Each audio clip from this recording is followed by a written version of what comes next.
In this section, we're going to learn how to use stacks, queues, and heaps.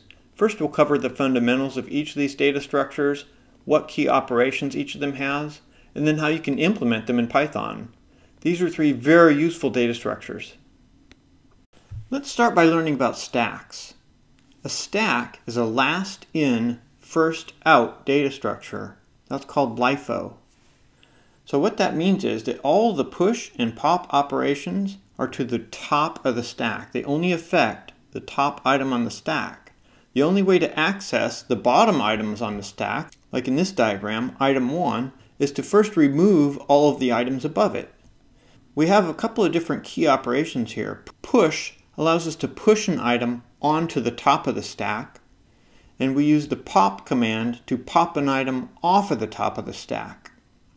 Some other stack operations are peek. Sometimes you might want to get an item off of the top of the stack without actually removing it.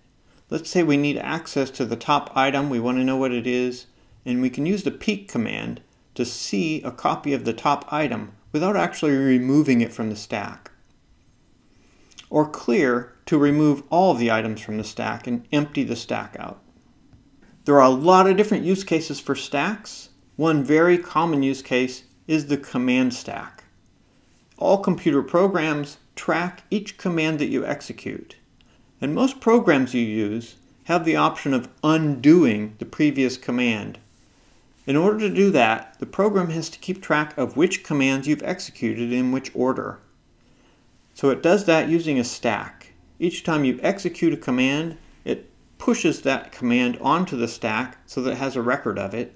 And if you click the undo button, it's going to pop the last command off of the stack and it's going to reverse that command. So the command stack is used to execute the undo function in programming. Now let's take a look at how stacks can be implemented in code.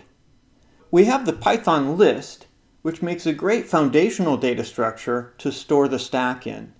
And actually Python gives us most of the functionality that we need to create a stack with the list. So the underlying data structure beyond our stack is going to be a Python list. Python gives us the append function, which we can use to push an item onto the stack, and it gives us the pop function, which we can use to remove an item from the stack. We're actually pushing items onto a list and popping them from a list. So here's one implementation. Using the Python list, we can create a new stack. My stack equals an empty list. And then we can push items onto the stack using append. As here we push 4, 7, 12, and 19 onto the stack. And then when we print out the stack, we can see 4 items. Now a little more test code here. When we pop an item off of the stack, we can see that we get the 19 first. When we pop the second item off, we get the 12. So it's popping off the last item first, which is exactly what we want. So that's typical stack operation. However, it's using a Python list.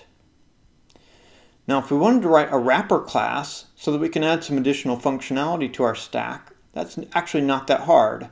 So let's take a look at how that can be done. Here's a stack using a list as the underlying data structure, but using a wrapper class so that we can rename our functions as we like, and we can also add additional functions and features to our stack. So we'll start with a constructor, an init function, and this basically just has a new list. It creates an empty list just as we did before. The push is going to add an item, so we receive an item and we just use the append function to add that item onto the list. What the user is going to see is he's pushing an item onto the stack, but what we're doing behind the scenes is appending that item to a list. Next, the pop function. First, we want to check if the list actually has items on the list. If the list is empty, we don't want to try a pop operation. If there's at least one item on the list, then we'll pop that item off and return it. The peek function allows us to just look at the top item on the list and return that item, but without taking it off.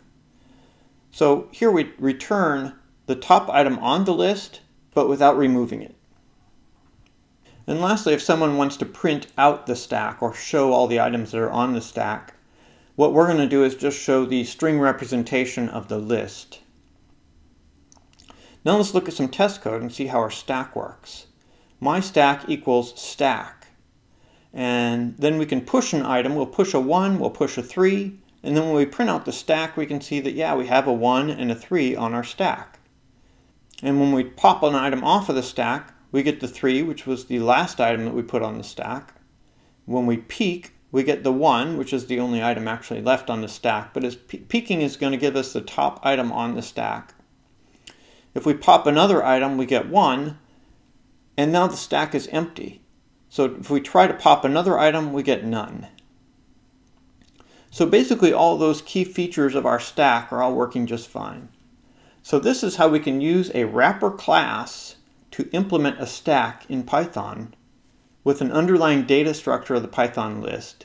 So the Python list is a very versatile data structure, and here we've used it to create a stack.